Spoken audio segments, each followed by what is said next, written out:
Bismillahirrahmanirrahim. Assalamualaikum warahmatullahi wabarakatuh. Selamat pagi, Waalaikumsalam Bapak Ibu, teman-teman semua. Alhamdulillah alamin. Pada pagi hari ini, saya Sarah Nur Nabila akan mempresentasikan mewakili teman-teman semua terkait dengan analisis produksi makanan pada pasien malnutrisi. Langsung saja untuk mengefisienkan waktu, saya mulai. Terkait dengan pembahasan yang pertama ini akan dimulai terkait dengan latar belakang, tinjauan pustaka, hasil dan pembahasan serta kesimpulan dan saran. Selanjutnya, pada kasus yang saya terima ini adalah kasus kanker, di mana kasus kanker ini merupakan salah satu kasus paling banyak di Indonesia.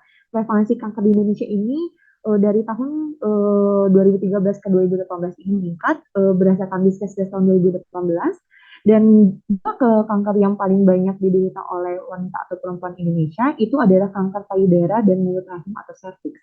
Dan kanker ini menyebabkan efek merugikan bagi status gizi sehingga pada penderitanya dapat mengalami yang namanya malnutrisi bahkan sampai ke kaheksia.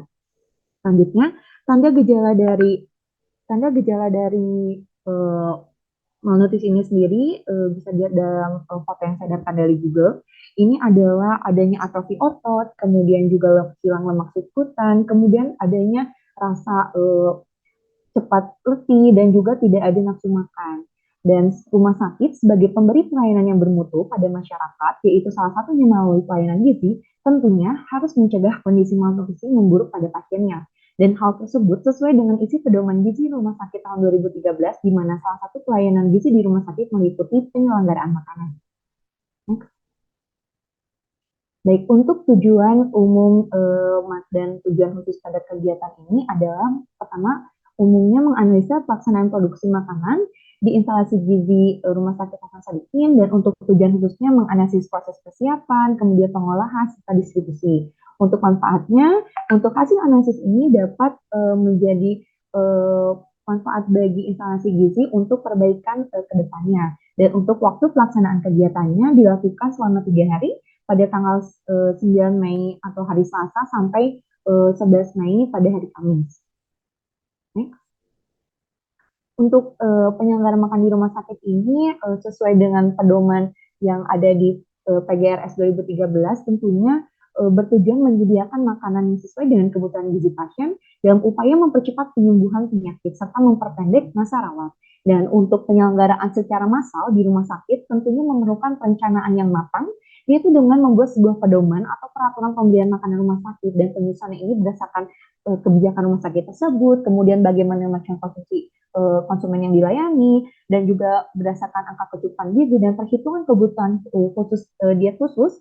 Kemudian juga anak uh, di buat menjadi sebuah standar makanan dalam sehari, dan juga nantinya akan dibuatkan sebuah menu atau pola makan dan juga ditentukan berdasarkan kelas perawatannya. Dan juga setelah terjadinya sebuah perencanaan yang matang dan direncana yang telah dirancang dan disetujui, masuklah pada tahap produksi makanan, di mana pada produksi makanan ini kegiatannya itu berupa persiapan, kemudian pengolahan, dan juga ke distribusi makanan.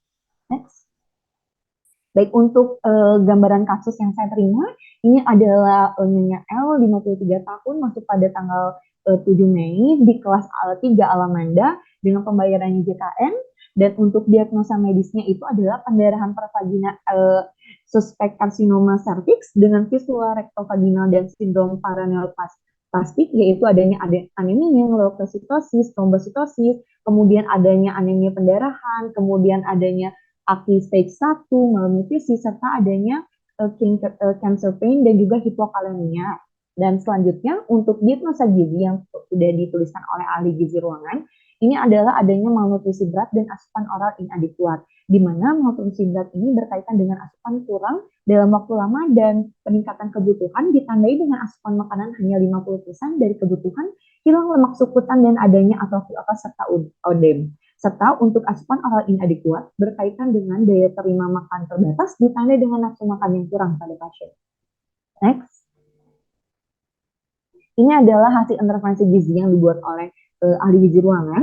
Ini dilakukan pada tanggal 8 Mei, yaitu energi sebesar 1266, protein 47,5, lemak 35,2, karbohidrat 180 9,2, dan untuk pemberian makannya sendiri ini diberikan standar makan ukuran M, kemudian juga ditambahkan untuk suplemen oralnya ini ada tapi pada hari kedua dan ketiga saja. Dan berdasarkan data di analisis di atas, memang pemberian makanan ini itu sudah sesuai dengan yang diintervensikan oleh ahli gizi, tetapi memang rentangnya ini berlebih tidak pada rentang kurang lebih 10% dari kebutuhan pasien. Next. Untuk penyusunan standar menunya, ini adalah untuk standar menu makanan M, di mana total kebutuhannya itu 1.500, 48,75, 45,5, dan juga karbohidratnya 216. Dan pemenuhannya sekitar 96%, sekitar 96%.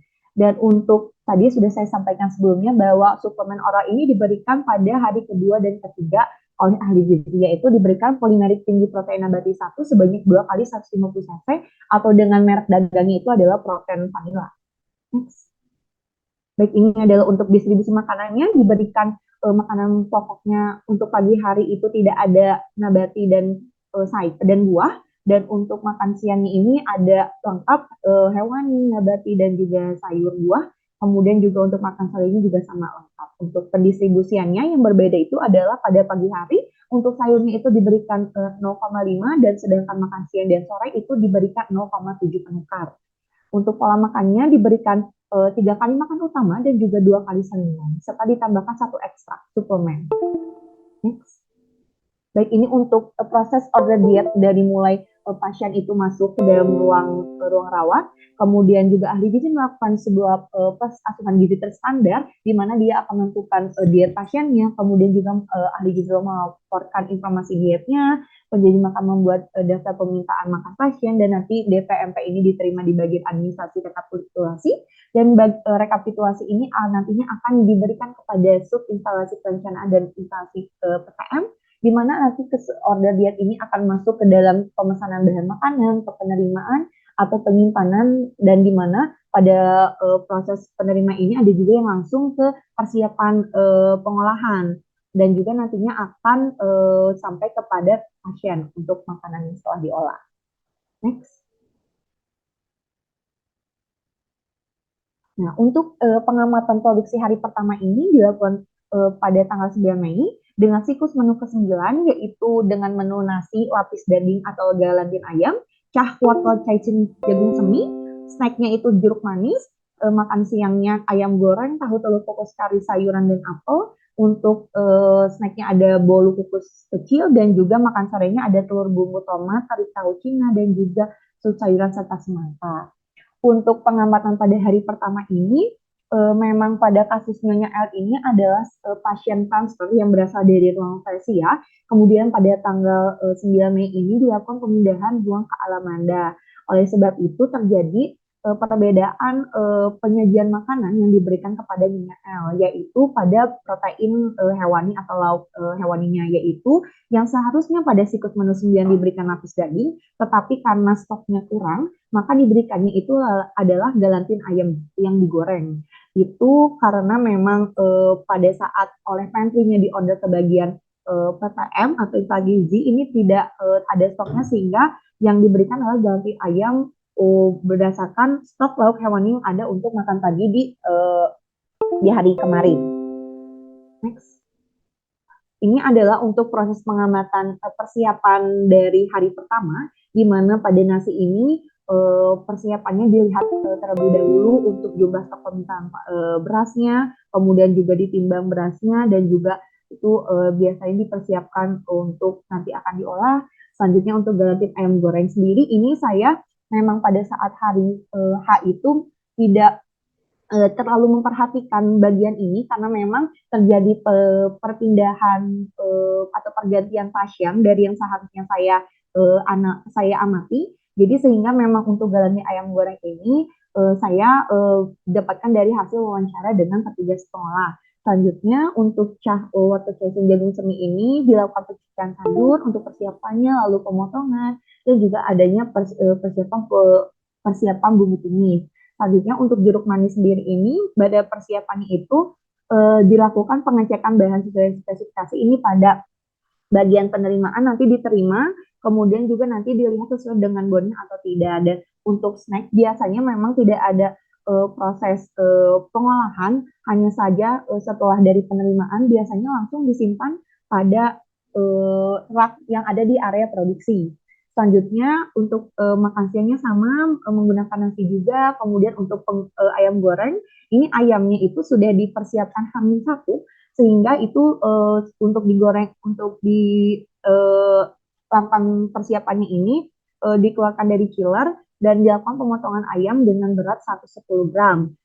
Selanjutnya juga dipersiapkan untuk bumbu yang digunakan dan setelah biasanya ayamnya dipersiapkan di ruang pengolahan, mohon maaf, di ruang persiapan ini petugas biasanya melakukan pembersihan meja dengan alkohol 70%. Nah, untuk tahu telur kukus ini sendiri juga sama melakukan pengambilan tahu dari stok gudang chiller, gudang bahan makan segera atau chiller, kemudian juga mengambil telur dari gudang penyimpanan dan melakukan perhitungan apakah tahu dan telur ini sesuai dengan kebutuhan bulan permintaan pada makan siang.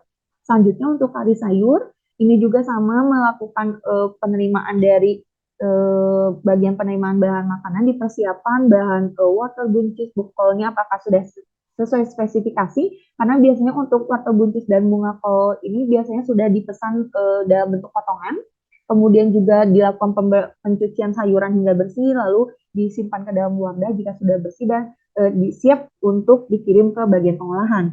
Nah, kemudian pada pengamatan hari pertama juga terjadi perbedaan antara realisasi dengan perencanaan di siklus menu 9, yaitu harusnya pada siklus menu ke-9 ini diberikan upper siangly, mohon maaf, peer siangly, tetapi pada kenyataannya saat penerimaan dari makanan pagi itu tidak ada peer siangly dari makanan sehingga digantikan apel merah. Dan berdasarkan hasil wawancara dengan petugas di bagian penerimaan, kenapa dipilihnya apel merah itu karena memang apel merah sendiri itu salah satu buah yang memang spesifikasinya itu mirip dengan pear sehingga dipilihlah apel merah. Kemudian juga harus dilihat kembali karena untuk spesifikasi dari apel merah itu dalam 1 kilonya itu 10 buah, sedangkan dalam pils yang itu sekitar 8, 11, 19, sehingga nanti akan ada perbedaan dari jumlah yang didapatkan dan juga nanti akan berefek pada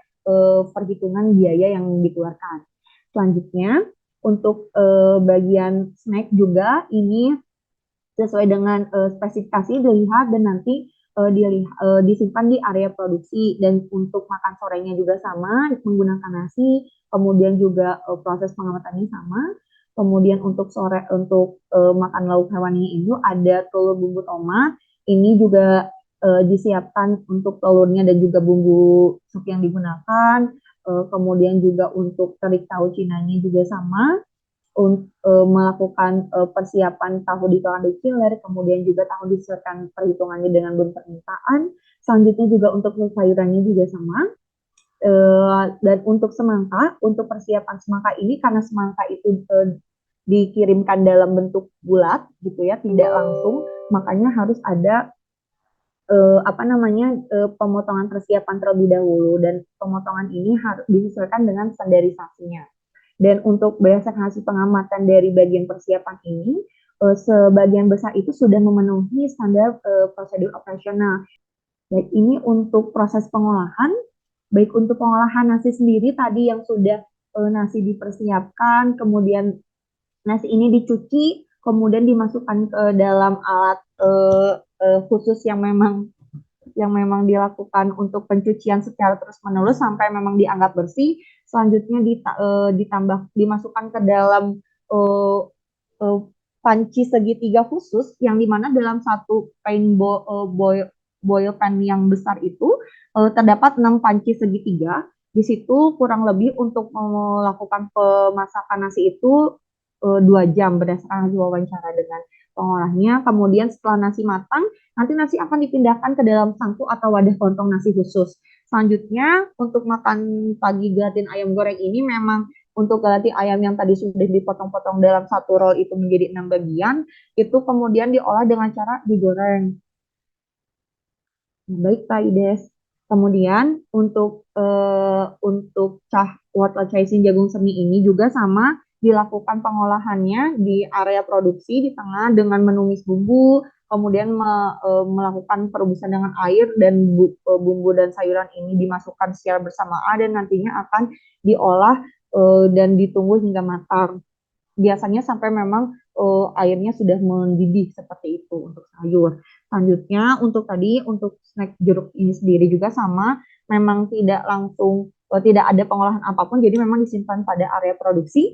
Selanjutnya untuk bagian makan siang ini sendiri juga sama untuk nasi dan untuk ayam gorengnya ini sendiri memang pengolahannya cukup keluar dari chiller persiapan langsung digoreng. Kemudian juga untuk tahu telur kuas ini biasanya untuk dilakukan pencincangan tahu gitu ya, sehingga memang nanti itu dalam nampan kotak seperti itu seluruh bahan-bahannya itu langsung dimasukkan ke dalam pan kotak seperti itu yang nantinya akan dimasukkan ke dalam pengukus. Biasanya ada beberapa bagian uh, bagiannya itu nanti akan dikukus secara loyang ya, mohon maaf, loyang kotak itu nanti akan dikukus secara bersamaan menjadi beberapa tingkat gitu. Selanjutnya nanti akan dikukus hingga matang. Nah, selanjutnya untuk kari sayur juga sama. Ini dilakukan penumisan bumbu, kemudian nanti dimasukkan sayur-sayurnya secara bersamaan dan juga nanti untuk yang apelnya ini juga tidak ada proses pengolahan, langsung saja kepada bagian nanti distribusi sesuai dengan kebutuhannya. Dan untuk bolu kukusnya juga sama untuk snacknya. Dan selanjutnya untuk makan sorenya ini untuk telur bumbu tomatnya ini dilakukan perhitungan jumlah telur yang diterima, kemudian dilakukan pengolahannya, telurnya dikukus, kemudian juga untuk bumbu tomatnya juga disesuaikan sesuai dengan standar resep yang ada. Dan untuk tarik tahu cinanya ini sendiri juga sama, hampir sama pengolahannya seperti pengukusan yang sebelumnya, dan untuk sayurnya juga hampir sama. Selanjutnya untuk proses pengamatan berdasarkan SPO yang ada itu sudah sesuai, tetapi memang yang paling saya perhatikan ini adalah hygiene personal dari penjamu makanan, di mana pada saat pencicipan makanan ini masih ada saja pengolah makanan yang tidak menggunakan alat perantara dengan alat gitu, misalnya seperti sendok atau garpu, tetapi langsung mencicipinya itu menggunakan tangan. Next. Nah, baik, ini adalah untuk menu dari yang diberikan pada pengamatan hari ke-1, menu ke-9, di mana nasi galantin ayam goreng dan cah wortel ini ada di hari pertama, kemudian untuk nasi ayam goreng tahu telur kukus kari sayur dan apelnya untuk makan siang, dan untuk makan sorenya nasi telur bumbu tomat teri tahu Cina sup sayuran dan semangka untuk makan sorenya. Nah, baik, ini untuk siklus hari kedua, pada siklus menu ke-10, ini adalah menu nasi opor daging, cah buncis jagung pipih. Untuk snacknya ini adalah jus buah sayur atau pepaya pada saat pengirimannya. Selanjutnya ada makan siangnya ciplok telur bumbu bistik, terik tempe, cah pecai wortel jamur kuping, jeruk manis, serta diberikan oral suplemen polimerik tinggi protein nabati 2 kali 1 150 cc. Sedangkan untuk snacknya itu yang sore diberikan puding coconut, dan untuk makan sorenya ini adalah nasi ayam panggang bumbu Bali, lada tahu kukus, dan sayur ayam asam bening dan buah pepaya. Untuk selanjutnya, ini adalah hasil pengamatan pada produksi hari kedua. Ini juga sama, kurang lebih proses persiapannya itu hampir sama, di mana untuk daging-dagingan atau hewani itu memang dipersiapkan untuk yang makan pagi itu H-1 sebelum hari hanya, sehingga memang daging ini sudah dipersiapkan dari sebelumnya dan dilakukan pemotongan dengan standar porsi 50. Kemudian karena akan dilakukan pemasakan opor daging, bumbu-bumbunya itu sudah dibuat dan sudah disediakan sebelumnya. Kemudian juga untuk buncis labu siang juga sama dipersiapkan untuk bumbu tumis dan sayur-sayurannya. Sedangkan untuk produksi hari kedua ini yang memang saya highlight perhatikan adalah proses pemberian pada suplemen oral ini, di mana pada saat suplemen oral ini tidak dibuat dari dapur susu, melainkan di pantry Alamanda langsung menggunakan stok susu yang ada. Tetapi memang pada saat saya lihat langsung itu tidak adanya terstandarisasi pada proses penimbangan susu tersebut. Jadi hanya menggunakan visual saja untuk menakarnya. Maksudnya adalah pada saat saya menanyakan kepada penyaji makanannya itu memang tidak tersedia timbangan di situ. Jadi memang dia seakan-akan hanya memang ya butuhnya itu 150, berarti kalau 150 kurang lebih satu setengahnya aja, seperti itu kurang lebih. Nah, next. Kemudian juga untuk hari pengamat produksi hari kedua ini juga memang sama juga sih sebenarnya. Dari hari pertama itu saya melihat dalam proses eh, persiapan hewan khususnya itu memang eh, ada ketidaksesuaian yang ada pada standar prosedur operasional, di mana talenan ini dibuat berdasarkan warna sesuai dengan kebutuhannya, yaitu merah untuk daging sapi, biru untuk ikan, sedangkan kuning untuk ayam atau unggas. Tetapi pada kenyataannya talenan yang sesuai warna ini hanya seolah-olah menjadi pajangan saja, tidak dipergunakan sesuai peruntukannya, dan berdasarkan hasil wawancara dengan penjamah makanan di sana itu karena memang ukuran talenan yang ada pada foto itu yang dipasang di dinding itu terlalu panjang, jadi tidak sesuai dengan meja ukuran talenan, sehingga itu bisa membahayakan pengolah jika tetap menggunakan talenan tersebut. Tetapi memang dari mereka sendiri menyatakan bahwa jika sudah menggunakan bahan A, misalnya bahan daging, kemudian saya akan menggunakan bahan yang lainnya, itu akan langsung dibersihkan seperti itu. Tapi memang menurut Paramita Septiana 2022 ini, talenan pembedaan warna talenan ini bertujuan agar terhindarnya dari kontaminasi silang pada talenan yang sama atau pisau yang sama, sehingga akan menghindari terjadinya uh, efek pertumbuhan mikrobiologi kontaminasi silang yang terjadi pada bahan makanan yang akan diolah. Apalagi ini terjadi secara terus-menerus pada bahan makanan yang berbeda. Seperti itu. Next. Ini adalah untuk produksi hari kedua. Ini juga hampir sama prosesnya seperti hari pertama, kurang lebih. Kemudian untuk highlight yang saya perhatikan adalah untuk pada proses pengolahan ini tidak dilakukan pengukuran suhu pengolahan. Next, pada SPO yang tercantum itu adalah petugas pengolah makanan nabati mengecek kematangan dengan cara mengukur suhu pemasakan lebih dari 60 sampai 1 derajat Celcius. Jika suhu belum tercapai, petugas mengolah makanan nabati melanjutkan proses pemasakan. Nah, ini kami juga melakukan wawancara. Memang seperti yang sudah dipaparkan oleh pengolah itu, untuk pengukuran suhu itu alatnya itu ada, tetapi memang tidak dipakai, dan untuk beberapa bagiannya itu ada yang hilang alatnya, terutama di dapur diet dan pengolah bagian tengah. Nah, untuk suhu ini sendiri kan dibutuhkan itu karena memang jika makanan itu tidak matang sempurna itu akan menyebabkan terjadinya kontaminasi makanan. Apalagi untuk foodborne illness atau penyakit makanan bawaan ini muncul karena makanan yang tidak matang, sehingga memang perlu sebagai pengolah makanan itu memperhatikan danger zone atau suhu yang berbahaya bagi pertumbuhan bakteri. Dan berdasarkan literatur yang saya baca pun memang foodborne illness ini disebabkan oleh paling pertama temperatur penanganan yang tidak tepat, sehingga memang perlu diperhatikan bahwa adanya alat ini sendiri bisa dipergunakan dengan sesuai berdasarkan fungsinya, seperti itu. Next. Ini untuk foto makanan hari kedua, yaitu makan paginya nasi, opor daging, cabuncis, jangkuk pipil, kemudian ada makan siang nasi, ceplok, telur bumbu bistik, teri tempe, cai wortel, jagung kuping, dan juga jeruk manis, serta suplemen polimerik protein nabati. Kemudian untuk makan sorenya adalah nasi ayam panggang bumbu Bali, rolade tahu Cina kukus, sayur asam bening, dan juga pepaya.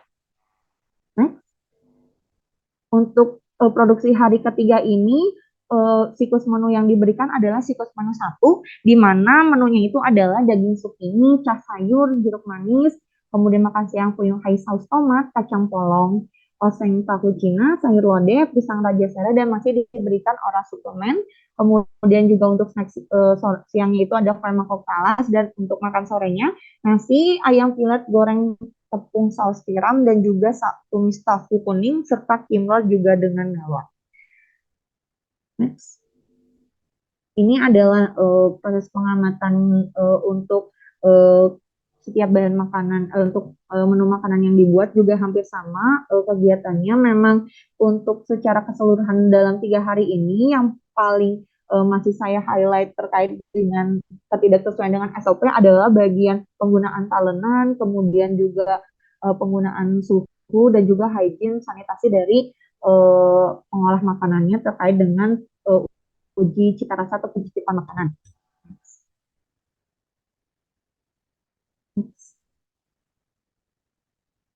Ini adalah menu yang sudah jadi pada situs menu ke-1, di mana menunya itu adalah nasi dagung sukini, cas sayur, kemudian ada nasi puyuh hasil sama kacang polong, asam tahu Cina, sayur lodeh, pisang raja sereh. Kemudian untuk makan sorenya ada yang nasi ayam filet goreng tepung sajian, tumis tahu kuning, dan timlo melon. Baik ini untuk distribusi makanannya sendiri menggunakan sistem desentralisasi. Untuk rumah sakit ASHS sendiri ini menggunakan 2 sistem, yaitu sistem sentralisasi dan juga desentralisasi. Untuk pasien yang saya amati ini berada di ruang Alamanda, di mana ruang Alamanda ini masih menggunakan desentralisasi. Tapi berdasarkan hasil diskusi dengan penyaji makanan di sana, katanya di bulan Juli ini, kalau tidak salah Pak Juni, itu akan mengganti dari desentralisasi menjadi sentralisasi. Nah, kemudian tadi makanan yang sudah jadi di ruang PPM ini, kemudian makanan dimasukkan ke dalam kelontong masing-masing, yaitu pemorsian kelontong di instalasi gizi, di mana terdapat loket-loket sesuai dengan peruntukannya, yaitu ada loket untuk nasi, loket hewani, nabati, kemudian sayur buah, dan juga untuk bagian ekstra atau oral yang makanan diet. Nah, selanjutnya setelah didistribusikan makanan sudah sesuai dengan kebutuhannya, lalu troli itu maju ke ruang Alamanda. Karena jarak instalasi gizi dengan ruang Alamanda ini tidak terlalu jauh, sehingga makanan yang dipersiapkan dari tempat pengolahan ini masih dalam keadaan hangat, dan di pantry ini juga masih makanan di bawah itu masih dalam keadaan hangat, walaupun memang penggunaan trolinya bukan menggunakan troli dengan suhu.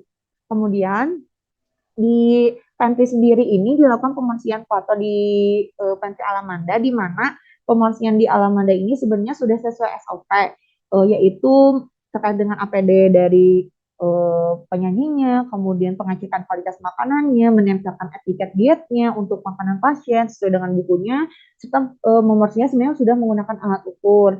Tetapi memang saya highlight pada bagian pemberian makanan sayur itu masih belum sesuai, karena memang dari penyajinya sendiri itu masih ada yang kadang memberikannya itu hanya satu satu centong makan dengan kuahnya, jadi sudah dianggap 1,5 gitu. Padahal kalau misalnya kita kemarin melihat pada kegiatan diklat yang dipaparkan oleh Kotrun terkait dengan penyajian makan siang dan makan sore itu dengan distribusinya 0,75 penukar itu sekitar 1,5 sendok sayur, sedangkan untuk makan paginya itu sekitar 1 sendok sayur seperti yang tertera pada gambar, sehingga untuk kuahnya sendiri itu bisa diberikan terpisah.